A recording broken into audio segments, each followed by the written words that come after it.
Hi and hello, watch fans, and welcome back to the Real Time Show with me, your friendly neighborhood watchmaker, Rob Nuds. I'm joined, as usual, by the friendly neighborhood jeweler, Alon Ben Joseph himself, calling in from Amsterdam. And today, we are joined by a guest new to the show, Alex Rosenfield from Urban Jurgensen, a brand that has been on everybody's lips since its relaunch last year, and it has already earned itself some new accolades, which I'm sure we'll touch upon. But first, I'm going to kick it over to the man in Amsterdam to start us off with a lovely question. Well, I'm super excited to sit down for this episode because Alex Rosenfield is an enigma.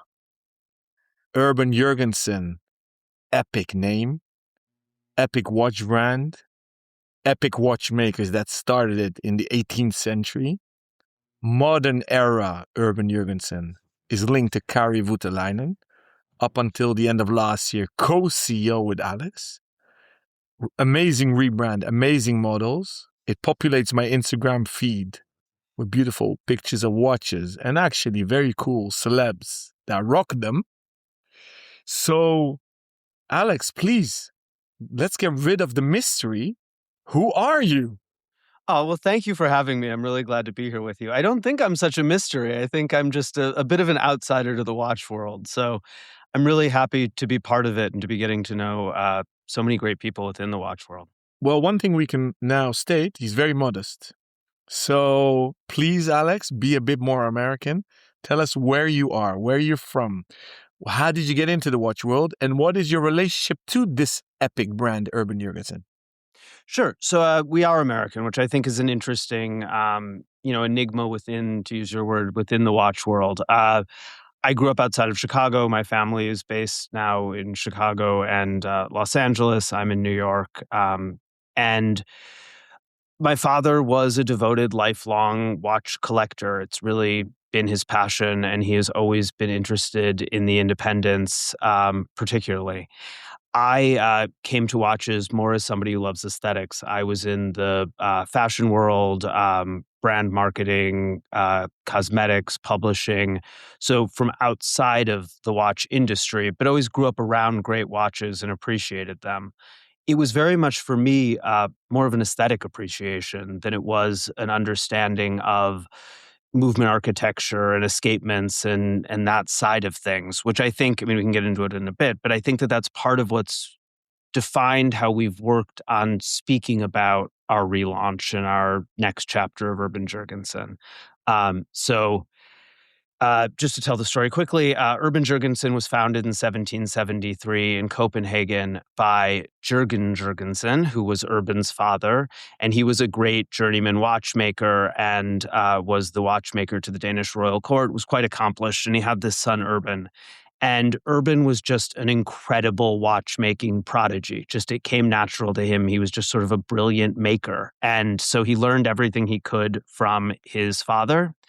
And he wanted to learn more. So he went on this watchmaking quest, as we talk about it, and he went to France and he studied with Abraham Louis Breguet, and he went to England and studied with John Arnold, and he went and studied in Lalac, Switzerland, and he went back to his home in Copenhagen. And he was a committed Danish national. And what did Denmark need from a watchmaker in 1800? They needed somebody who could help within the move to a maritime economy, who could help make marine chronometers and other tools that would allow Denmark to compete with England and France and the other seafaring powers. And he did that. He made these incredible marine chronometers. He made thermometers that worked below mercury. He made all sorts of tools for the Danish Navy. At the same time, he had just an incredible aesthetic eye. So he was simultaneously the watchmaker to the Danish royal court and an inventor for the Danish Navy. So there was this kind of merging of science and beauty and aesthetics. And that really defined the company at that time. And I think we go back to it as a defining value of the company. But it defined who he was. He became a member of the Danish Royal Academy of Science, which, is a rather rare and incredible accomplishment for a watchmaker. There weren't watchmakers who were considered great scientists. So he was really doing more than you would expect and more than than I think people even knew about. And the company stayed in family hands. He had a son, Jules Jurgensen, who was a great watchmaker. And for about another 100 years, the company stayed in the Jurgensen family. And there was the pivot to wristwatches in about 1900 and some economic changes. But most importantly, there were no more watchmakers in the Jurgensen family. So they sold it and it moved hands a couple of times. The company has been continuously existed. It's always had the ability to service watches. There have always been Urban Jurgensen watches since 1773 to today.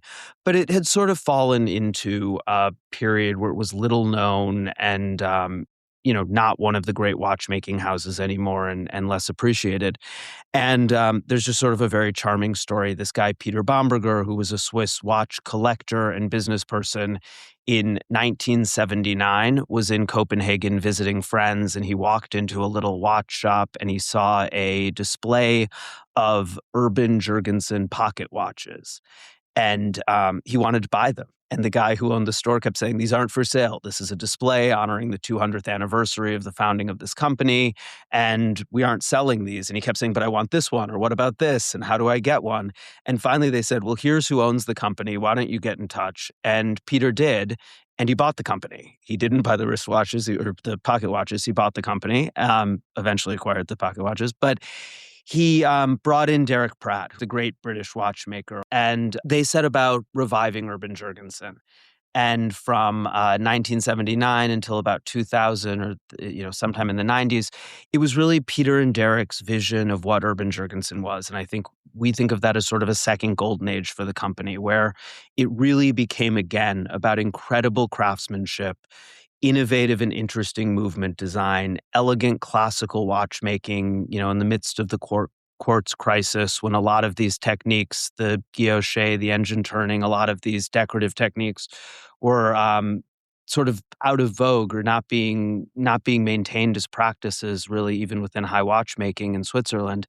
And that's what they really cared about and what they really invested in for the company. So they made some rather incredible pocket watches and some really wonderful watches, and held the company, worked on it. Derek and Peter both died, and the company moved to Dr. Krott, who also loved and cared about the company, took great care of it. But I think you saw the consolidation of brands and changing markets. And I think he recognized that the company needed a big cash infusion and needed owners who were willing to invest more. And so it was sold to a group of Danish private equity folks who were really wonderful guys, but they had a vision for the company that I think it was to be a bit more mass and to produce more watches, but at the same time to do it in a way that was more complicated. So to invest heavily in these detent escapements, but to do them cheap, which is just in our opinion, a balance that's almost impossible to strike. Detents work very rarely in wristwatches, only when, there are a lot of additional parts and things that create expense. So doing less expensive detents was just a challenging business pivot for them. And by 2020, we found out through friends in the industry that those owners were ready to make a change. And my father had bought his first Urban Jurgensen in the early 90s and loved them. And it had always been one of those watches he wore that I just thought was incredible. They're so beautiful. I believe he had a Ref 9 and a Ref 1. And they're just such wonderful, classical, beautiful wristwatches. And we thought, this is one of the great horological houses. This is one of the great names in watchmaking. And we had never had any intention of owning a watch company. We were all in other businesses. But we thought this company needs to be in the hands of somebody who will love and care about it and focus on what was really exceptional about the company at its highest moments and bring it back to relevance. So in 2020 to 2021, we purchased the company. We asked Kari to join us in reviving the brand. He designed the first 3 watches that we launched in June. And, that's sort of the story of how we got here. Sorry to go on for so long. No, it's incredible. It's incredible to have that kind of insight into the history of Urban Jurgensen and how you came to be involved in it. So you said that you got Kari on board soon after you acquired the company, and he was responsible for designing those first 3 pieces, which were greeted with much acclaim. Tell us about how they were received immediately in the market. Well, I think that Kari has a wonderful history with Urban Jurgensen. He worked for Peter Baumberger sort of at the very beginning of his journey with Derek Pratt. So Kari was a very young upstart watchmaker. This was really his first job. And he was working for Derek and working for Peter, designing watches for Urban Jurgensen, working on these movements. There's a well-known watch. Sorry, my dog is growling. There's a well-known watch within the Urban Jurgensen world called the Urban Jurgensen Pratt Oval Pocket Watch that sold at auction a few years for a rather record amount of money for a time-only watch, a pocket watch. And Kari was the one when Derek had worked on that watch for over 20 years, designing the movement, making the parts, figuring out these sort of complex problems involving constant force and the use of a Rayleigh triangle on the remontoire to the tourbillon to create constant force. And he had envisioned this watch, but he became ill rather quickly and wasn't able to finish it. So Peter took what was really like a shoebox of parts to Kari and said, "Can you make this into a watch, into a working watch?" So Kari assembled and finished that watch. So his history with Urban Jurgensen was deep, and our relationship with Kari has existed for a long time. My father was a collector of his for many years. They've been friends. And so we approached Kari and said, we've bought this company. Would you like to come on and be part of this next chapter? And I think that he was very excited to do that. I think Urban Jurgensen, both because of his history there, because of the shared Scandinavian roots, there's sort of a similar design language. I think a lot of the Urban Jurgensen design language became part of what is the Voutilainen design language. And so there's just sort of natural synergies. So we asked Kari if he would join us. He really accepted immediately and set off on deciding, what would be the first few watches. And he and Andy, who's my father, really began working on what those would be. And the first thing that they wanted to challenge themselves with was turning the oval pocket watch into a wristwatch. So that's what became the UJ1. And it was a real challenge for Kari, but a real challenge for watchmaking generally. I think it's something that people had looked at and didn't know if it would be possible to miniaturize it, to make it stem wound instead of key wound, to keep the flying barrel, to keep the architecture of this watch and turn it into a wristwatch. So that was the first watch that Kari designed. And then that he made in a limited edition of 75. There's 3 versions of it, each of them 25 to celebrate the 250th anniversary. You can see that it took some time because we're a few years past the 250th anniversary by the time we launched. But that's what that watch was done to honor. And we think it's really sort of a bridge between the company's origins and its history and where we're going, which is really beautiful, handmade, complex watchmaking, but within the context of more of a brand or a company that seeks to communicate with people differently in a way that's a little bit larger than what you typically expect from independents. The next 2 watches he designed were meant to be what would be our core collection. So we see it as important for us that there be watches that exist across time. I think you see that within the greatest watchmaking houses that have gotten sort of larger. You see these watches that exist perpetually, whether there's dial or case change, small changes. But the UJ2 and the UJ3 are those watches for us. So the UJ2 is a time-only double balance natural escapement wristwatch. Again, it has a lot of the same design language. It has the same level of finishing that you expect from Kari within his own watches at Voutilainen. But again, within this different context. And then for the UJ3, which is a perpetual calendar with a double balanced natural escapement, Kari collaborated with Andreas Streller. So it has the Streller precise moon phase, which is accurate to 1 day within 14,000 years and is instantaneous. And we felt that those were really the core of what the DNA of Urban Jurgensen would be and the values of Urban Jurgensen would be going forward. Where do you take the brand from here? I love the revamp, even the website is scrumptious. I love how you guys pay tribute to the teardrop shaped lugs that are very contemporary but pay tribute. Let's not forget the hands also. Yeah. The signature hands and with the O's or the circles, which I love, and the off center subdials or minute tracks, let's say. Can we pause for a moment maybe to talk about the 0 on the 12 o'clock position? We know that Russians always start their time at 0 and not 12. What's the philosophy for Urban Jurgensen behind that? Well, I think that there's sort of there's a philosophy to it that we think is very true to Urban Jurgensen's heritage, which is Urban Jurgensen was a Dane and comes from this Scandinavian culture where I think there's a real philosophy around time and around spending time. Uh, you live in these climates where there's days with so little sunlight, the days are so short. There's a real appreciation of knowing that time has to be spent and that time is a precious resource. We often go back to this phrase, this Danish saying, "He who saves it for the night saves it for the cat," because if you don't use your time, you're going to lose it.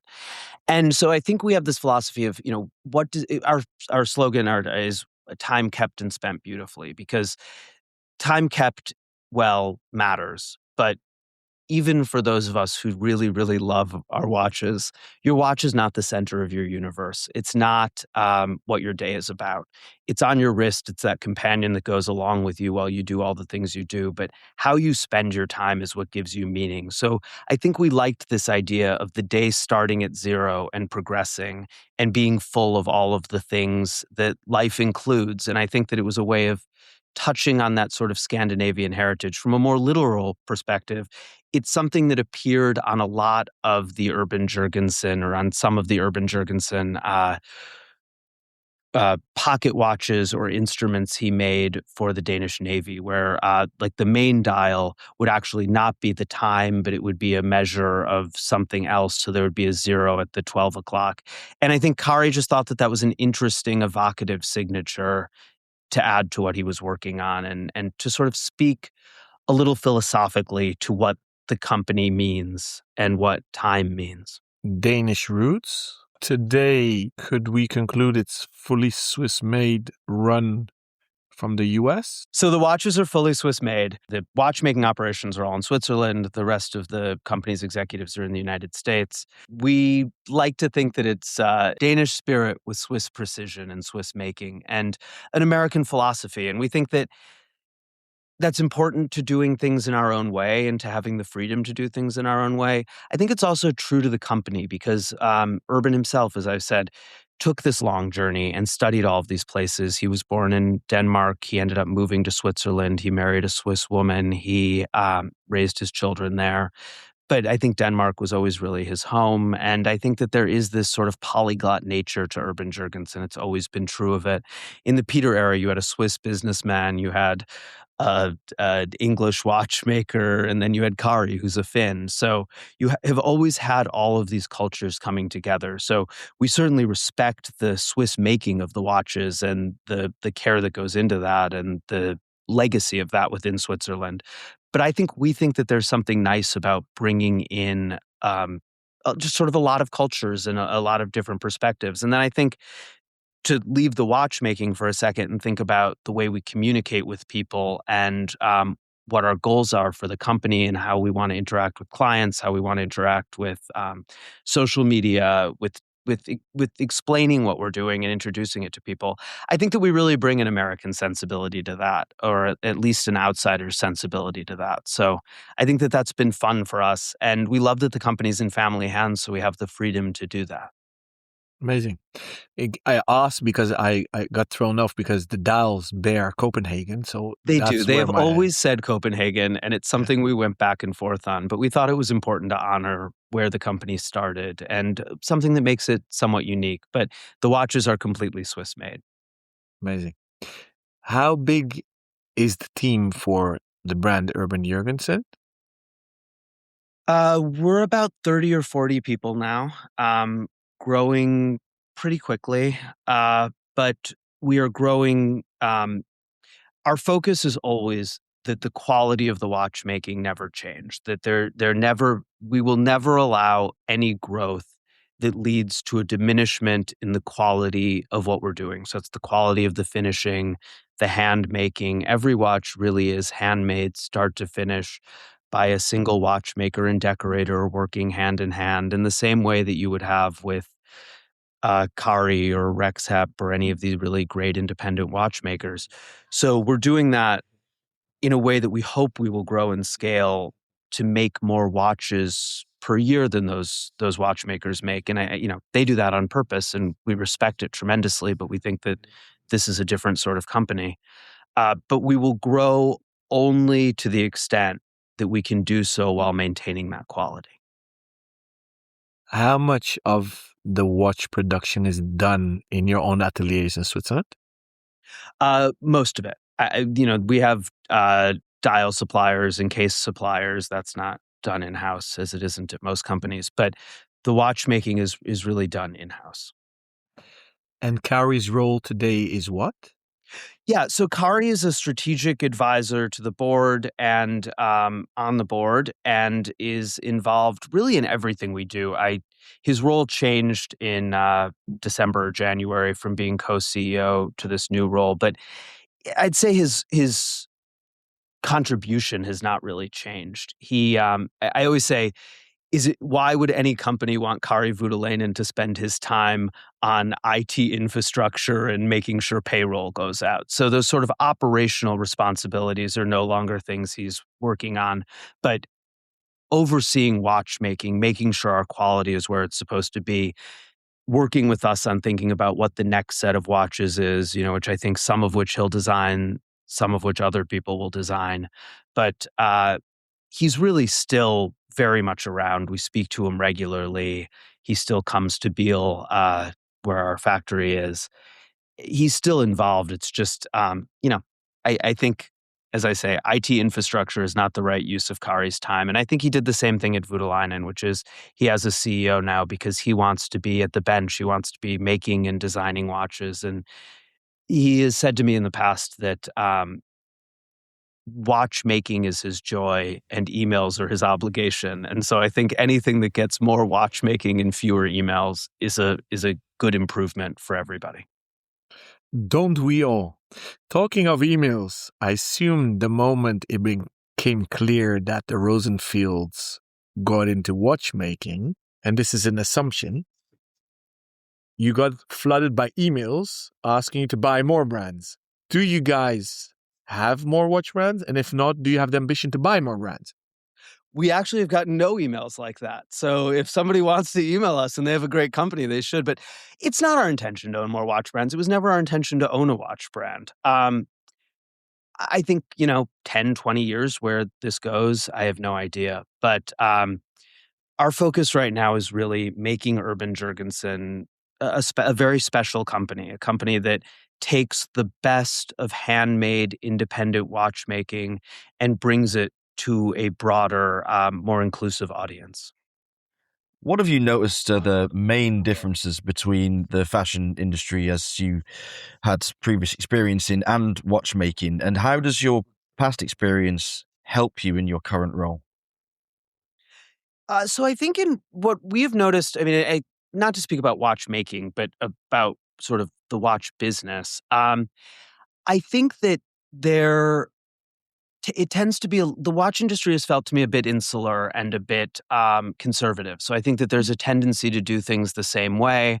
I think that fashion is always largely focused on building a broader audience and communicating more. So I think what I've tried to take from my fashion background is I was somebody, and this is why I mentioned my personal story before. I was somebody who was introduced to really great high watchmaking and welcomed into the community and aware of it, even though I wasn't a movement geek, even though I was more of a design person. And I think that my take, and tell me if you think this is wrong, is that very often in watchmaking, the people who are doing the communicating are also the people who are making the watches and are at their hearts engineers and most interested in one aspect of the watchmaking. So I think that a beautiful handmade watch, an Urban Jurgensen watch, there are things to love, whether it is the movement, it's the handwork that goes into the dial making or the case, it's the human element of the assembly, it's the history of the house. And I think that there are all of these things that you can love, things that are aesthetic, things that are mechanical, things that are emotional. And I think that the watchmaking world has done a very good job of communicating precision and rigor, but not necessarily as good a job in as many cases in communicating emotion and beauty. So I think that we want to really celebrate that side of the watchmaking in addition to the complex movements. And, our watches have, within a brand context, some of the most complicated movements of any company. But and we celebrate that and we show that and we want to speak to traditional watch collectors and connoisseurs. But I think we want to also have a language that speaks to people who love other things, people who love fine art, people who love decorative arts, people who love fashion. So I think that what I've borrowed from my fashion background is this idea of how do we speak to a bigger audience without diluting what we do in our watchmaking, but just opening it up to more people and making more people feel welcome as clients, as appreciators of what we're doing, whether it's the movement that you come to it from loving or whether it's another aspect. I think that I uniquely had this access because of my father to this world. I wasn't gate kept out of it, but I think gatekeeping somebody who really sees the watch as a beautiful object because they don't understand the escapement is a mistake, because I think that however you come to it, you come to appreciate many aspects of it, and there's a lot to love. I love the way you linked everything. I love the new website. It really oozes a vibe. I love the stories. But there's one thing annoying me, Alex. I can't find where I can find the watches. Well, have you emailed us? Because we respond to every single email, and we are on the road making sure that people see the watches. We know that this is the real block right now. Is a watch is great in a picture, any watch, or any great watch is great in a picture, but you need it on your wrist and you need to see it in person. We want to be direct to clients because we want that direct one-on-one relationship with our collectors. But our goal for this year, we relaunched in June. We spent, a few months really getting things up and running, building the team, building our operations. But what we're really focused on right now is getting out into the wild and making sure people can touch and feel and see the watches in person. Our team's headed to Doha tomorrow to be at Art Basel, Qatar. We'll be really all over the world in the next 6 months to a year.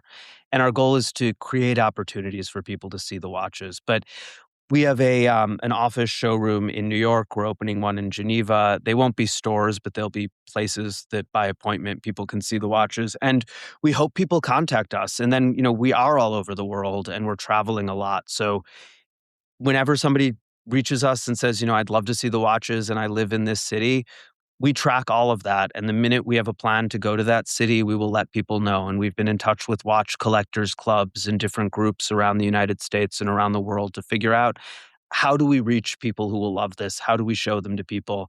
And in a way that might seem silly as a business matter, but is important to me, how do we create opportunities for people, even if they will never be a buyer of our watches, to try them on and feel the sort of beauty and magic that a handmade watch has? Because, you guys have worn them, I'm sure, but there is something deeply human and emotional and resonant about a watch that was made by someone's hand, where the accuracy and the precision is there, but there's still something different about each one, human about each one. There's a sort of magic to that. And I personally think that you feel that when you put it on. And I've heard that from other people. So our goal is for collectors who are interested in buying, but also for people who just appreciate what we're doing, to get these out there. We're going to be a little bit on the art world traveling schedule. We'll be a bit on the watch world traveling schedule. But we're also going to just be traveling a lot to make sure people can see the watches and try them on. You've been seen on the wrists of plenty of celebrities in recent months, which is quite an incredible way to start your rebirth into the market, as it were. How did those partnerships come about? Were you already connected to a lot of the people that have repped the brand through your fashion involvement? So that's a bunch of sort of different organic relationships.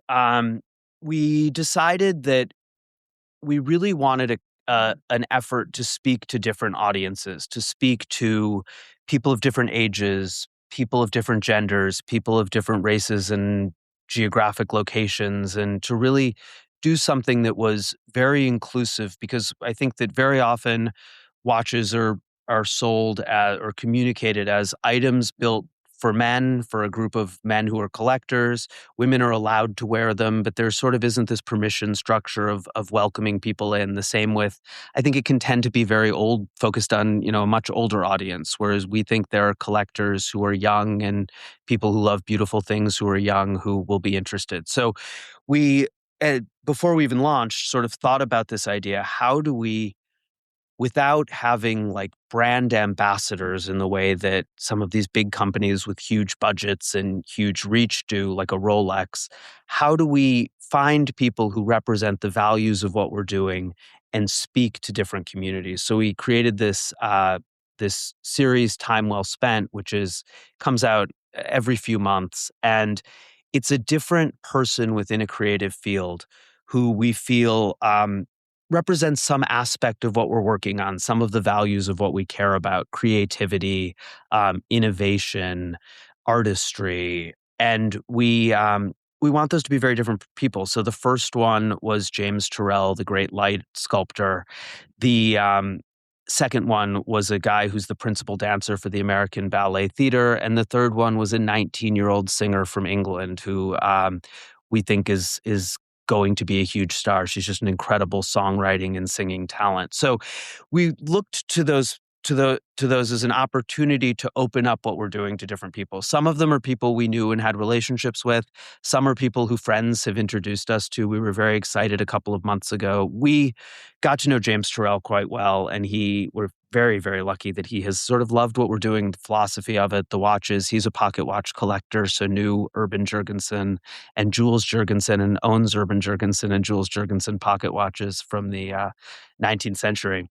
And he's really become a part of the family of what we're doing, and we see it as a family in that way. We see it as a community. Um, he said to us, my friend Ed really should be part of this. I want him to do it.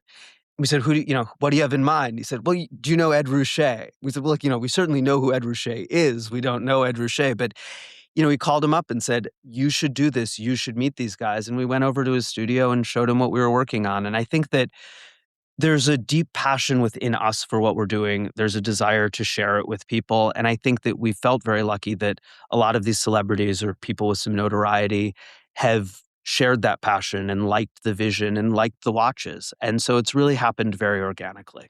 Circling back to how you get the watches and wrists, it doesn't sound like retail 2.0, not even 3.0. It's full circle 4.0. You're going back to the old methods. You've highlighted that you're opening showrooms. Does that mean you are, let me call it in a non-elegant way, direct-to-consumer brand? And if so, is that the strategy for the coming years? Or do you see yourself working with retailers? Yeah, so what we're opening, I think showrooms is probably the wrong word for it. I don't know what a better word is. It's the word I used. But they're really offices where we will be working, but where we'll also be meeting with people by appointment. So, they won't be sort of boutique showrooms. But yeah, we are a direct-to-consumer company. We feel really for two reasons, which one is that we want to have that direct, immediate relationship with our clients, to know them, to have their feedback, to see what they love, to explain what we're doing to them.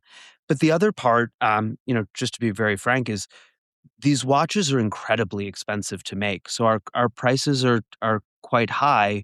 We think they're ethically high because the price is a direct reflection of the number of person hours by skilled craftspeople paid fair and good wages.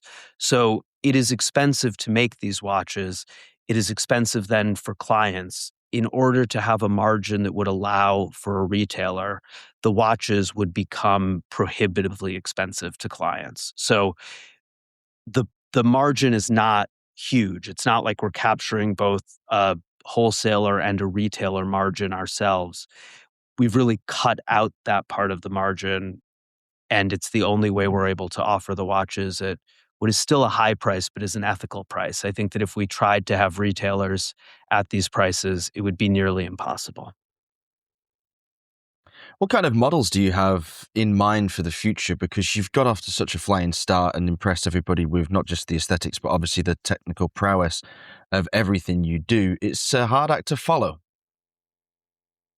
It is a hard act to follow, but I think that we built these 3 watches and we built what we've done so far, of course, realizing it's only been a few months that it's been out there in the world, but we did it by making things that we loved and believed in, things that we wanted to wear, things that we thought were exceptional. So we will keep working with Kari. Kari is working on designing some new watches. We're also working with some other real luminaries from the independent watchmaking world. Nothing to announce yet, but there will be our philosophy is that Urban Jurgensen as a company has been at its best when Urban was at the helm, again when Derek and Peter were at the helm, where great watchmakers who put their names on what they were working on and built things that were at that were classical, but were really at the edge of what the technology was at the moment and were the very best that they could do, and that a person signed and took ownership and pride in. So I think that we think we will make other watches that we hope will delight people and that they will love and that we will love by following that same philosophy. Known watchmakers whose reputations and visions and ideas you can love and respect, making the things that they want to reach a somewhat broader audience. I assume you will be present during Watches and Wonders or Geneva Watch Week, but where will you be specifically and what should people expect from you? Have you got anything exciting planned? Yeah, so we are actually, I will not be there. Most of our team won't be there. Our chief commercial officer will be there to meet with some clients. As I said, we have been getting a lot of emails and requests to meet. And there have been some people who we haven't been able to see in person. So he's going to go to Geneva to be there to take appointments with people who just want to see the watches. And we're happy to meet anybody who'd like to see the watches while we're there. But we have nothing to announce this Watches and Wonders. We just came out with 3 models, a number of variations of each. We think that for this year, we've said as much as we have to say. We've introduced as much as we think there is to introduce at the moment. We want to wait until we have something to announce, something new to ask for people's attention in that way again. I think that Watches and Wonders is fantastic, but is so dominated by mostly very large companies and companies that work on this schedule of regular releases for Watches and Wonders or Dubai Watch Week or Geneva Watch Days, this kind of roving watch calendar. Um, we're a little bit off of that because we launched in June and it's too early, we think, for a novelty or for a new watch. So we are going to stay quiet during Watches and Wonders. I unfortunately have other meetings, so I won't be able to be there. But I think that in a year from this Watches and Wonders, we'll have some things to communicate about and to meet with people about. And we want to ask for people's attention when we have something to say. And we want for now to be really focused on showing more clients, end users, lovers of watchmaking what we've made. So that's what we'll be doing this year during Watches and Wonders. You've worked with and still work with one of the greats in modern watchmaking in Kari, and you are the custodian of one of the great names in watchmaking. Who else outside of the Urban Jurgensen family do you look at and admire from the past and also from the present day? Watchmakers we admire. Well, Rexhep is an old friend of my father's and of our families, and we truly love what he does. I think that he's, just a genius person and so wonderfully charismatic. I think there's other great watchmaking coming out of a number of houses right now. Smaller brands. From the past, I think that we love the Urban Jurgensen past. I think Breguet has, really an incredible old history. I think the Daniels watches from Breguet are coming to be appreciated again, but were a bit underappreciated for a while. Um, and then really looking at the distant past. So I think it's a constellation of people, but it's people who share these same values, which are, what does it mean to innovate in watchmaking? What does it mean to do things at the highest level, slowly, with care, with precision, but also with a kind of love? And I think it's that love and that care that gives a handmade watch its magic. I think they're fantastic industrialized watches that I wear and I love, and they're great. But really, there's something different about a watch that's made by someone's hand. So I think that watchmakers over time who've shared that philosophy are really who mean the most to us and inspire us. I'm very curious to know which watch is on your wrist. We don't often make a big deal out of wrist checks, but oftentimes new brand leaders are the last person to get a watch because the demand outstrips supply, and you magnanimously step back and say, okay, well, for the customer first. But do you have an Urban Jurgensen on your wrist? And if so, what is it? Now you're making me feel like I should be more magnanimous, but I am in fact not, and I am wearing a UJ2 in platinum and blue today. It kind of goes back to what we were saying, which is we need people to see these watches. So I wear them every day. Andy wears one every day. Kari wears one quite regularly. And it's really allowed us to just show them to people as we go about our lives, as we bump into people. It's sort of one of our best tools to make sure they exist in the world. We now have deliveries going out to clients, and having watches on clients has been probably the number one driver of sales and of interest for us. So Andy, Kari, and I were kind of the first testers of those. And then being outside of Switzerland, this is funny to me. It probably isn't funny to anybody else, but Kari had designed this new case. We loved it. We'd seen it in person, but we hadn't really like kicked it around and worn it. And we were sort of getting to the point where we were locking in designs. And I said to him, we really need to see this. So he sent us an unfinished, a stainless steel prototype of the UJ2 with an unfinished movement to just kick around. So relaunched in June, but since last January, I've been wearing that watch. And that's really the watch I wear the most. The problem is the movement isn't finished. So when you explain to people the beauty of the movement, you can't show it to them with that watch. But it's still pretty cool to have the unfinished one. But I think wearing them and experiencing them and showing them to people has just been something we've tried to do through ourselves. While listening to you, Alex, I'm sitting and thinking that obviously a glass can be seen half full, half empty. A lot of people are negative by nature, so they'll see it as a disadvantage that you are stateside in the US, not in Europe, not even near to Switzerland. Me, myself, luckily, I'm an optimist and positive by nature. I see the glass always half full. So I'm not even going to ask you a rhetorical question. I'm going to put an hypothesis out there.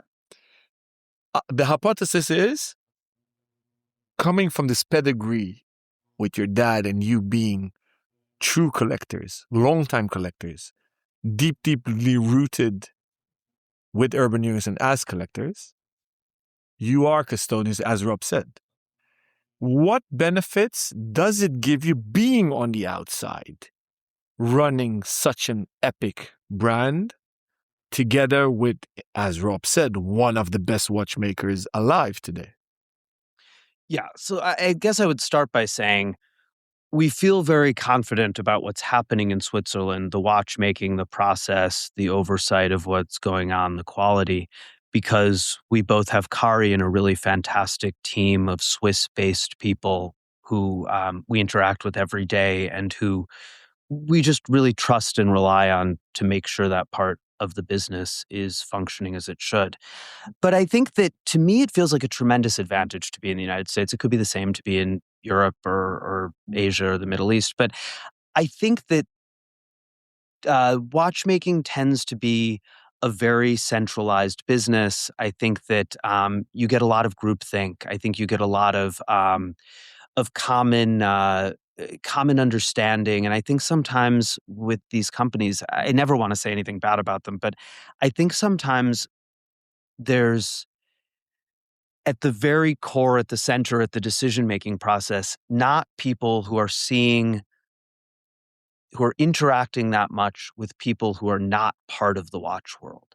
So a lot of our focus, we really want to communicate with devoted watch collectors, but we also want to communicate and show what we're doing and bring what we're doing to people who are not traditional watch collectors. As I've said, to people who love fine art, decorative arts, antiques, fashion, vintage cars, people who appreciate things that are finely made and beautiful and remarkable, but or who love technology and engineering, all these different pathways. But I think that within the Swiss watch world, there's the watch making world is so central there that I think sometimes people forget how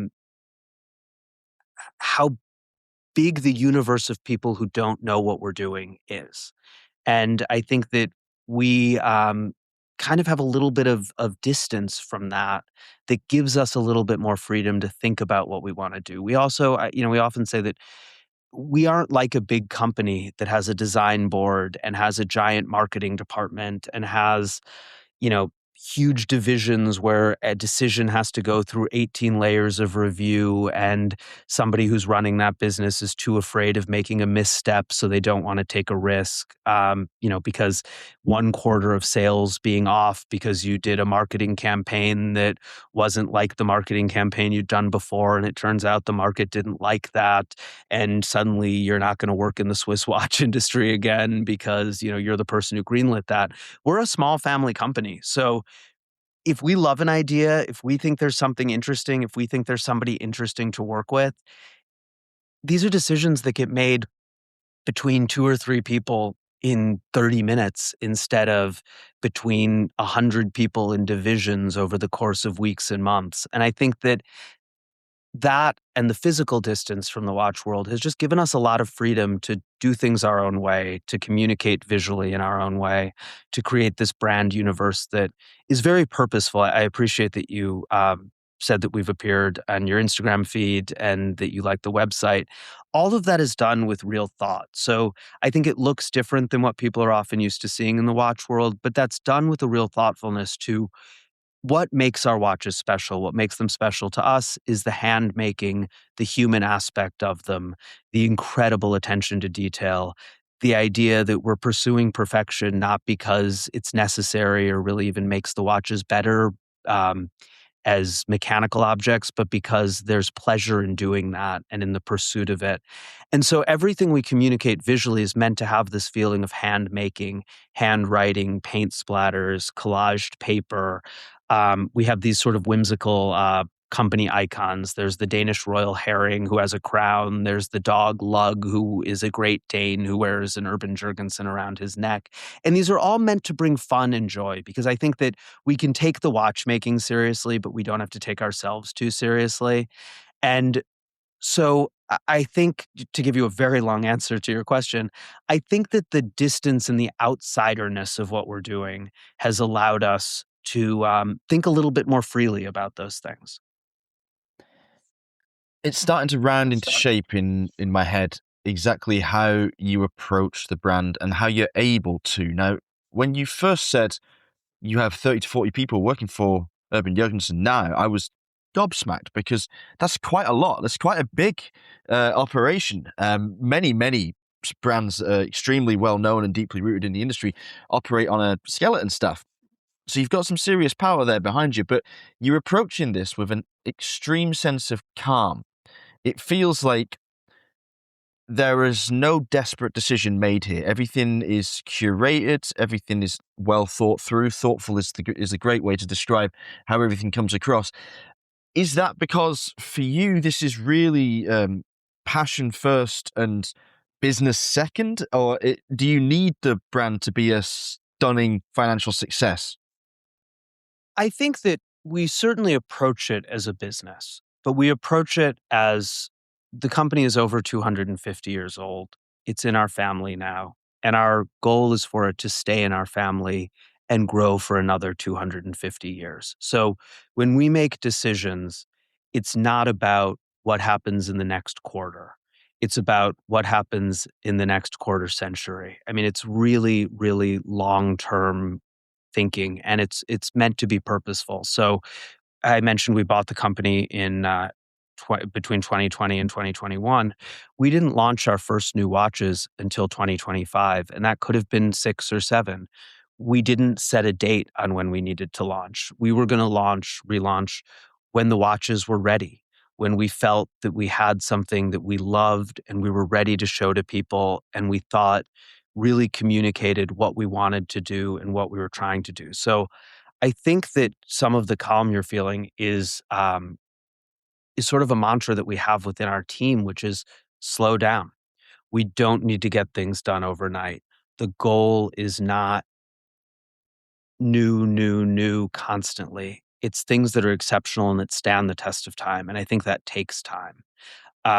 It's a little bit the reason we're not going to Watches and Wonders this year, which is it's not about maximizing what we do each day or each month. It's how do we build this for the long term? How, when we ask for people's attention, do we feel that we're asking for it because we really have something to show them? How, when we introduce a watch, is it not something we just think is okay, but something we absolutely love and feel good standing behind and putting this amount of love and effort into communicating to people? So we do approach it as a business. There's certainly a business philosophy to it. It's not a whim. It's not a vanity project, but it's really done intentionally to take time and stand the test of time. I'm 100% sure you've gotten requests for bespoke pieces, customized pieces, pièces uniques, as they say in the French. Do you guys make that? We don't. And we think that this is one of the things that's different about us from other independents. I think that we see ourselves as sitting eventually within a space that brings the best of independent watchmaking to a much more brand-like context. So how we communicate with people, how we interact with people. One of the things that's wonderful about what Kari does is that any client who comes to him and wants to change something, wants a unique dial, wants to change the numerals, he's open to doing that. But it is extremely costly and extremely time consuming. We want to bring watches that we absolutely love, that represent what we're doing, that we stand behind, and offer those as they are to the collecting world and to the broader world. And in order to do that and keep producing at a pace that makes sense, at a price that makes sense, and to stay focused on our growth, we are not doing unique pieces at the moment. We will, over time, do some things that are limited. So we may do a series of 10 of something, or we may do a couple of, some very limited versions or series of things, but not unique pieces to clients. Alex, I love it when an interview goes this well and I really have very little work to do in the editing suite. So thank you very much for being a very polished and personable guest. I'm sure our audience will enjoy this episode as much as Alon and I have enjoyed listening to you talk for the last hour. If you would like to ask Alex any questions and you know how to get in touch with us, you can do so via our Instagram handle at therealtime.show or via the official website at www.therealtime.show. We will be back soon with more top quality watch content and interviews with the industry's finest. Until then, stay safe and keep on ticking.